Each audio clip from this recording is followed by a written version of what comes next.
Welcome back into the Daytime Kitchen on this Food City Friday. Chef Julie is here, and of course we are going to finish up this wonderful chicken soup. Oh, it smells It's smelling amazing. Really good. Oh my goodness, and you don't even have everything in there. I don't have everything in there yet. I'm getting close. Now here's one big time saver that's also a flavor booster. Okay. They make this beautiful stuff called Better Than Bouillon, and they make all kinds of this. This one is the chicken. They make one that's herbs. They make one that's vegetable. They make beef. They make different ones. And so what's really good, and I always test things.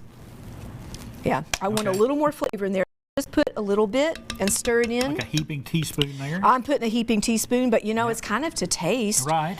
And there we go, and that adds a nice bit of flavor, and it's very quick, and it tastes a lot better than some of the older bouillons that most of us have gotten to use. I also like to put a little marjoram in here. This is just a little herb, but you can add whatever spices. Herb you don't hear a whole lot about. Not much, but it's just a nice mild flavor. I don't know. I like marjoram. Thyme would be really good in here as well.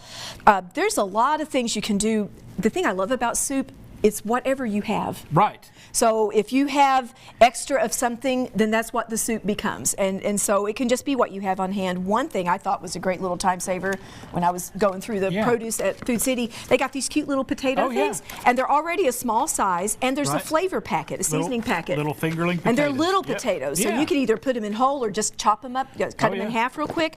You can add those to it. So many dishes you can use that with. You can put peas in here. You could even put, if you want to richen it up a bit, you could put some heavy cream toward the end and richen it up into like a cream kind of soup as well. Put different meats, or just go all vegan and just put lots of vegetables and beans and stuff.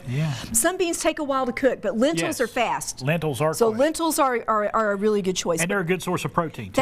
They are, and fiber and all kinds of good stuff. So once the soup is done, now this one's got to simmer a little bit. It'll probably be, I would say, about a half hour of simmering. Everything's going to kind of come together and you'll be ready to go. But I've got some soup I had made for you earlier. What I like to do to add a little bit of springtime to my soup, there's a little, these are just some green onion tops you can put on there. Or, as you see here, I've got my basil plant out of my kitchen. That is parked next to my sink, and I just take my little scissors and I just snip off basil, and it keeps growing, and I put it on sandwiches or pizza, whatever you want to put it on. Tomato soup. It's really good in tomato soup. Make you some bruschetta. So anyway, I've got a little chiffonade here of that you can put on there. So just to kind of jazz things up a little bit. But yeah, you can try you some chicken noodle soup. Oh, that's not chicken noodle soup. You can put noodles in there. I will give a little caveat about pasta, is that the pasta keeps, you know, it gets kind of soft on you sometimes. This is really hot. It is really hot. I'm going to give it the old... blow that off for sure, because I went a little too far there on getting that good for you. Oh, Julie, that's good. Isn't that good? Oh, that's really good. Yeah. And it's so quick, y'all. That's what I love about it. It's just you can have soup in a hurry. And the thing is, when you're done with the chicken, you've gotten the chicken off. And I've got the sniffles. This is perfect.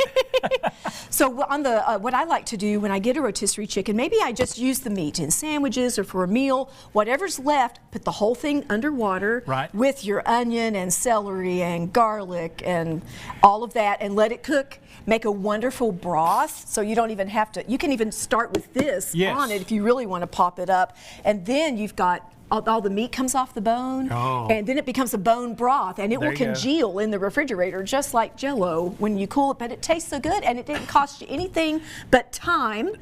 After you just a little effort. Just a little effort, and you've got the most amazing flavor. So. And remember all of those shortcuts that she showed you. Julie, thank you so much. Yes, my pleasure. What a wonderful way to warm up a cold afternoon here in the wintertime. And folks, go to foodcity.com to learn more.